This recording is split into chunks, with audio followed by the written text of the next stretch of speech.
remains to me one of these films that I'm very proud of. I'm talking about a business proposition, Louis. I was so excited to be in this movie. I couldn't see straight. You're from a broken home, of course. If we was broke, so what? Last time I had fun making a movie was Trading Places. Really? It was the Dukes. It was the Dukes. It's been work since then. Motherfucker. Moi. 25 years later, people talking to you about a film is remarkable.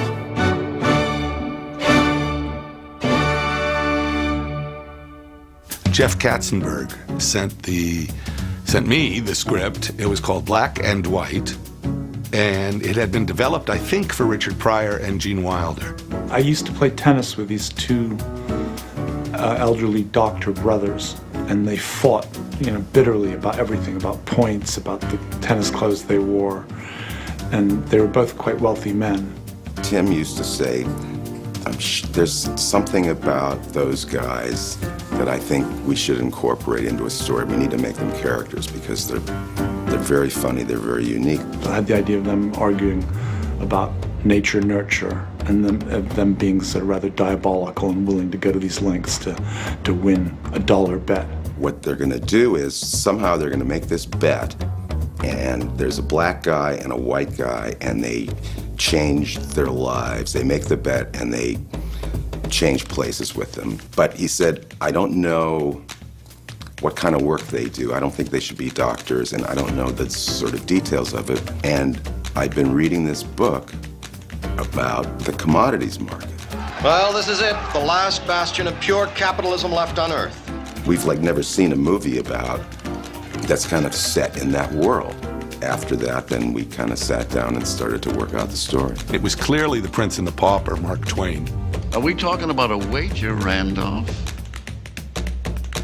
So a movie about a black guy and a white guy, the studios were very, what if we can't get Richard Pryor, then it's over. There's a new sheriff in town. 48 Hours had just previewed, and Jeff Katzenberg said to me, what do you think of Eddie Murphy? And I went, who? And I met with Eddie. I talked to Walter Hill, the director of 48 Hours, and Walter said he's completely raw, but a great talent. I was just happy to be in a movie. I was just happy to be in a film, and it wasn't like I had a bunch of offers. It was one script, and this was the movie we were going to do. Eddie Murphy was involved because he had just done 48 Hours for Paramount. There was just nobody else that could have played that part as well as he did. I'm a karate man, all right? Karate man bruised on the inside. And Billy Ray Valentine is fairly close to the real Eddie Murphy at that time. It wasn't a stretch, and he was just full of life and funny. And some of the funniest things in the movies are just kind of improv stuff we did. I'm Randolph Duke. How you doing, Randy? What's happening? My younger brother, Mortimer. Hey, Monte, what it is? Billy Ray Valentine, Capricorn. To have a star like Eddie, it made people very, very excited, and I was thrilled to be able to work with someone who I admired, and I knew that this was going to be the beginning of a great, long, and prosperous career. Boy, are you two going to be sorry. Do you know who I am? Yeah. Winthrop Lewis III. The studio, truthfully, was not too keen on my cast. Dan Aykroyd had made a film called Dr. Detroit. John Belushi had died. Danny's single starring role, Dr. Detroit, tanked, and so the conventional wisdom was that he was over. I had to point out to everybody that Dan Aykroyd was a great actor and a great mind, and he's not over. Oh, yes, I'm sure a lot of people went belly up on that one. Well, pretty well got him right away. I was born in Ottawa, Canada, and there was a guy next to us on our row house. He worked for the Department of External Affairs, and he sort of has that very correct kind of thing. It was an exaggerated version of Lewis, really. So I sort of took that and brought it down to that New England thing you see so much, and that Wall Street WASP, a Connecticut thing that you get in New York, George Plimpton kind of thing. He was wearing my Harvard tie. Can you believe it? My Harvard tie. Like, oh, sure, he went to Harvard. I loved working with him. I really felt just a wonderful, it shows in the movie. We really liked each other. He had the courage to play Winthrop as an asshole. I mean, you know, what I like about his performance is he's an asshole at the beginning. He's the same asshole at the end. The difference is because of his experiences, his perceptions, but he's the same guy. I mean, he hasn't, you know, he's still got that stick up his ass, you know. You're a prostitute. The only criticism I would have of Trading Places' screenplay, but then again, pretend it's the 30s, you know, is the character of Ophelia is a complete fantasy. You know, this hooker with a heart of gold who looks like Jamie Lee Curtis and takes you in. I mean, this is men writing a script. I've saved 42 grand and it's in T-bills earning interest. I figure I got 3 more years on my back. I'll have enough to retire on. Rather than the hooker with a heart of gold, you see, since it was the 80s and it was that sort of era of greed, and we wanted a hooker with the mind of a financial investor. We thought that that would be a really interesting new way to try to deal with that. And so I needed someone who could bring that off. And I thought Jamie was unconventional enough and sexy enough and funny enough, she's smart and funny, that she could make it work. The studio was not happy with me. There would be no way in the world I would have gotten this part. Not any chance in hell that I would have gotten this part. Because she was a scream queen. It was only because John Landis went, I know this girl's funny and I really think she'll be great. And it's all him.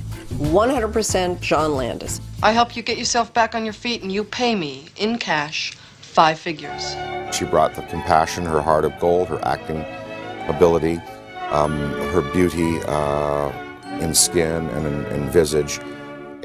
The fact that she, you know, happens to have one of the greatest racks ever seen in Hollywood history, I guess complements all of that, and just is kind of a bonus feature for it all. But there was so much more substance to the character than that. But having that, you know, beautiful display to back up all her other assets and gifts just, I think, contributed to a perfectly, might I say, well-rounded performance. By the way, food and rent are not the only things around here that cost money. You sleep on the couch. Well, you know, obviously there was this whole element of me being a little unclothed a couple moments, which was a first for me and was very nerve-wracking. Her nudity got such unbelievable response in terms of, it wasn't such a big deal. You know, it's so brief, and it was like, it was interesting. It was like, you know, everyone in the theater sort of goes, hello, you know, everyone wakes up all of a sudden. And Steve Martin said to me, he said, I saw Trading Places. And I'm like, yeah? He said, I was like this. Jamie Lee Curtis, who knew? Thank you, Steve. I suppose you think Winthorpe, say if he were to lose his job, would resort to holding up people on the streets? No, I don't think just losing his job would be enough for Winthorpe. I think we'd have to heap a little more misfortune on those narrow shoulders. John Landis was always a big fan and quite close to, he had known Ralph Bellamy and thought he'd be great for Randolph Duke. And we thought that the Mortimer Duke character would be best served by Ray Milland. Well, unfortunately, we could not get Ray insured. So we were in a bind for the other Duke brother, and my whole thing was, well, who was a big star of the 30s and 40s and who had never played a villain? So I was thinking, Don Amici. Don Amici never played a villain. With his genes, you can put Winthorpe anywhere and he's going to come out on top. Breeding, Randolph, same as in racehorses. It's in the blood. We discussed the part. He had one issue, which is there's a scene toward the end when the Duke brothers, the Ralph Bellamy character, has a heart attack, falls to the floor, and Alfred Drake says, the head of the exchange says, your brother, and he says, fuck him, you know. And Don said, I don't think I could say that, the F word. I just don't think I could do that. I said, well, Mr. Amici, it's vital, and you have to say it, or I can't hire you. He said, do you really think it's important? I said, yeah, and it's the character saying it, not Don Amici. And we thought about it, and he finally said, okay. We founded this exchange. It's ours. It belongs to us. my God. Mortimer, your brother's not well. We better call an ambulance. Fuck him! And then months later, when we actually shot the scene in the World Trade Center, the Commodities Exchange, he asked the AD to get everyone's attention. There were like 300 extras, and he just announced, I have to say a profanity, and I would like everyone's cooperation, so I only have to do this once. And so then from then on, I mean, really from then on, every take I would say, don't fuck this up, Amici. And I could always get him to laugh. Don't fuck this up, Amici. Turn those machines back on! Turn those machines back on! The whole vibe of the set, when they were on set, was different because you don't mess around with these people.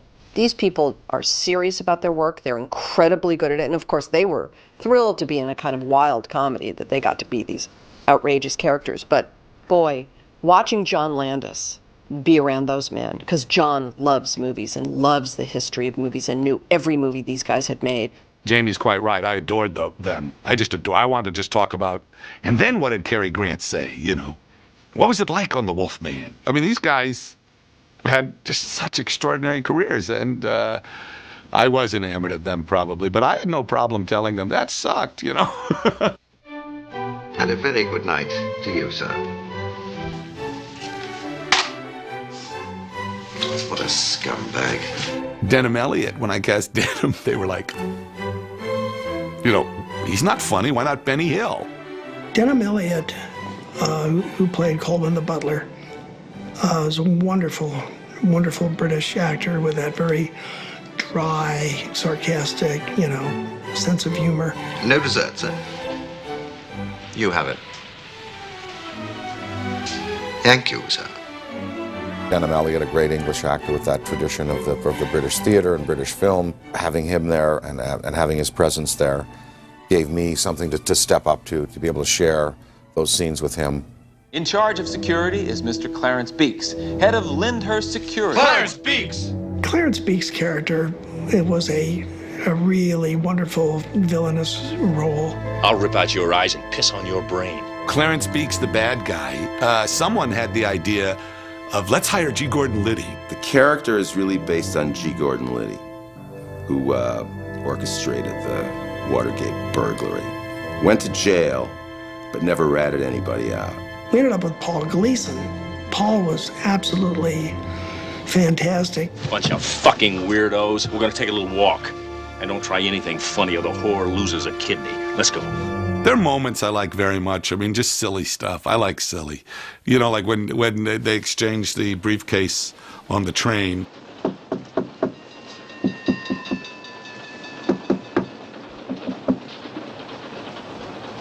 Who is it?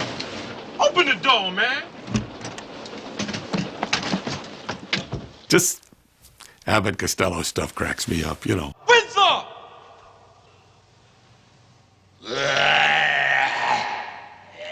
How delightful, though, to be able to play a drunk Santa. That was fairly simple. I just went with you got a beard, you got salmon, put them both together. It came fairly easily because I've been down and I've had my moments of inebriation. So.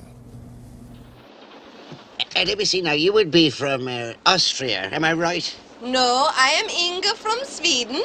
The part was written that she was a German girl, and I don't do accents particularly well. And I just remember saying, hey, John, you know, what do you want me to do here? He goes, what do you do? I was like, well, what do you mean? Well, like, what accent do you do? I was like, well, French, no, that's not going to work. And I said, I don't know, Swedish? He goes, great, make her a Swede. And she was like, but how can I do that? I'm wearing lederhosen. Don't worry about it. But you're wearing lederhosen. Yeah, for sure, from Sweden. It's silly.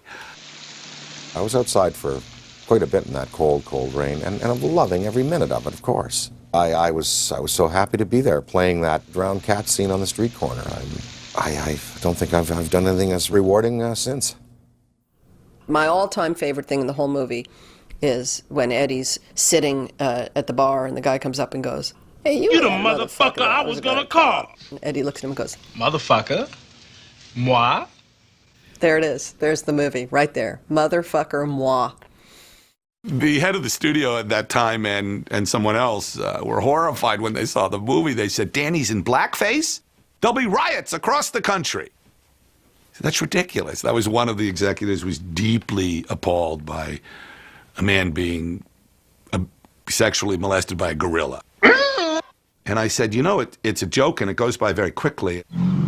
But the first preview was very successful and all went away. You know? And everyone was a genius. So